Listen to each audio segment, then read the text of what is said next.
사람은 태어날 때 혼자 숨을 들이쉬고 떠날 때에도 혼자 마지막 숨을 내쉽니다. 그 사이의 시간 동안 우리는 누구와 함께 걸을지 고민하며 살아갑니다. 부모와 형제, 연인과 자식, 친구와 이웃 속에서 조금 덜 외롭고 싶어 애쓰며 하루를 보냅니다. 그래서일까요? 어느 날 문득 혼자가 되면 사람들은 이렇게 속삭입니다. 난 버려진 걸까? 내가 잘못 살아온 걸까? 하지만 불교의 눈으로 보면 혼자라는 현실은 처벌이 아니라 오래 미뤄둔 수행의 시간이기도 합니다. 오늘 이 이야기는 혼자 사는 삶이 왜 업과 인연의 한가운데 놓여 있는지, 그리고 그 고독이 어떻게 해탈로 이어지는지에 대한 조용한 법문입니다. 당신이 혼자인 데는 나름의 이유가 있습니다. 어떤 이는 태어날 때부터 큰 가족의 웃음소리 속에서 자랍니다. 어떤 이는 사람들로 둘러싸여 살다가도 중년 이후 갑작스레 혼자가 됩니다. 또 어떤 이는 한 번도 깊은 관계를 맺지 못한 채 늘 집으로 혼자 돌아옵니다. 세상은 말합니다. 외롭겠다. 안쓰럽다. 하지만 부처님 가르침으로 바라보면 그 삶은 이렇게 들립니다. 이번 생의 과제를 혼자라는 형태로 받고 있구나. 누군가는 전생에 사람에게 지나치게 기대어 살았습니다. 상대가 없으면 한 발도 못 나아가고 상대의 기분에 따라 웃고 울고 화내며 자기 마음을 스스로 세우지 못했습니다. 또 누군가는 사랑이라는 이름으로 상대의 자유를 조용히 빼앗았습니다. 너는 내 사람이다. 너는 내 곁을 떠나면 안 된다. 집착과 소유의 마음이 깊어질수록 상대의 숨은 점점 가팔라지고 그 인연에는 빚이 쌓여갔습니다. 또 다른 누군가는 주변 사람의 외로움을 모른 척 했습니다. 다들 저 정도는 버틸 수 있지. 나도 힘든데 누굴 위로해. 이렇게 외면했던 마음들은 언젠가 반드시 되돌아와 똑같은 감정의 무게를 느끼게 합니다. 불교에서는 말합니다. 함께 웃고 함께 늙어가는 인연도 업이고 혼자 밥을 먹는 인연도 업입니다.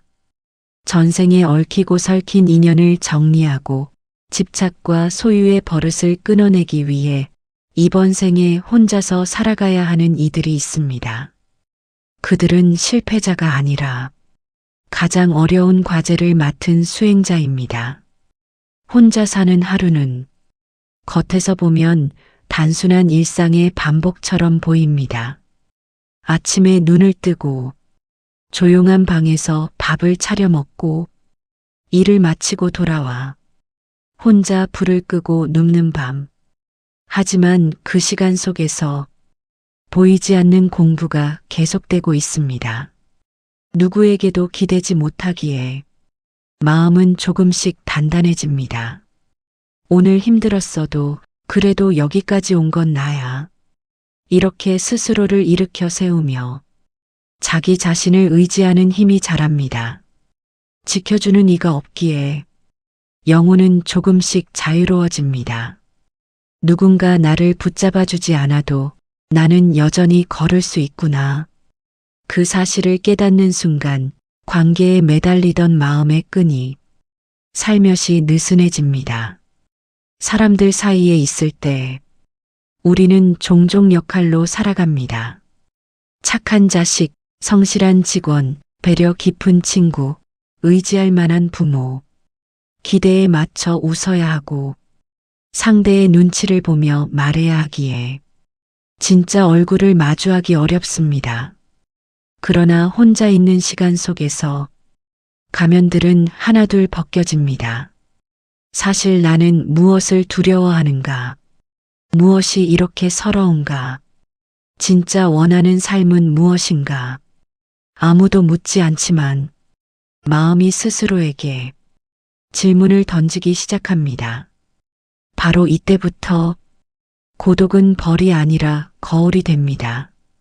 그 거울 속에서 전생에 지어놓았던 습관, 이번 생에서 외면해온 상처, 말로는 인정하지 않던 탐욕과 질투가 조용히 모습을 드러냅니다. 보는 일은 아프지만 보지 않으면 고칠 수 없습니다. 그래서 혼자의 시간은 마음을 비우고 닦아내는 아주 깊은 도량이기도 합니다. 전생의 업이 어떤 모양으로 이번 생의 고독을 만들었을까요? 불교적으로 비춰보면 혼자 사는 삶 뒤에는 다음과 같은 4가지 흔적이 숨은 경우가 많다고 풀이할 수 있습니다. 첫째, 사람에 대한 과도한 집착의 업입니다. 전생에서 누군가를 내 사람으로 붙잡아 놓고 그 마음과 시간을 소유물처럼 다루었다면 이번 생에는 누구도 얽매지 못하는 자리에서 비로소 비우는 법을 배웁니다. 둘째, 타인을 통제하려 했던 업입니다. 상대의 선택을 존중하지 않고 내 뜻대로 움직이게 하려 들었다면 이번 생에는 명령할 대상도 조종할 상대도 없는 자리에서 내가 바꿀 수 있는 건 오직 내 마음뿐이구나. 이 사실을 깊이 깨닫게 됩니다. 셋째, 남의 외로움을 가볍게 여겼던 업입니다. 저 사람은 괜찮겠지. 설마 저 정도로 힘들겠어.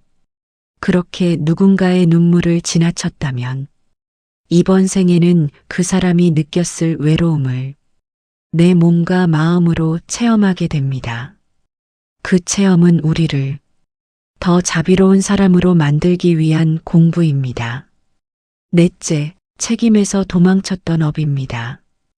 해야 할 일을 미루고 가족과 인연에게 져야 할 몫을 다른 이에게 떠넘겼다면 이번 생에는 모든 결정과 책임이 오롯이 내 이름으로 남는 삶을 겪습니다. 누가 대신 해주지 않는다. 이 현실이 처음에는 두렵지만 그 두려움 속에서 진짜 어른 마음이 자랍니다. 이렇게 보면 혼자 산다는 사실은 단순히 인연이 없다가 아니라 예전에 지어놓았던 마음의 방향을 반대로 돌려 세우는 큰 공부의 장이라고 할 수 있습니다. 그렇다면 어떻게 살아야 이 고독이 업을 정화하는 수행이 될까요? 첫째, 혼자의 시간을 벌이 아니라 공부 시간으로 받아들이는 태도입니다. 왜 나만 이럴까라는 질문을 조금만 바꾸어 봅니다. 이 시간에 나는 무엇을 배워야 할까? 질문이 바뀌면 마음의 방향도 서서히 달라집니다. 둘째, 마음의 방을 정리하는 작은 습관들입니다. 혼자 밥을 차릴 때 대충 때우지 않고 나를 위한 밥상을 정성껏 차려보는 것. 그 한 끼가 나는 소중하지 않다는 낡은 믿음을 조금씩 지워줍니다.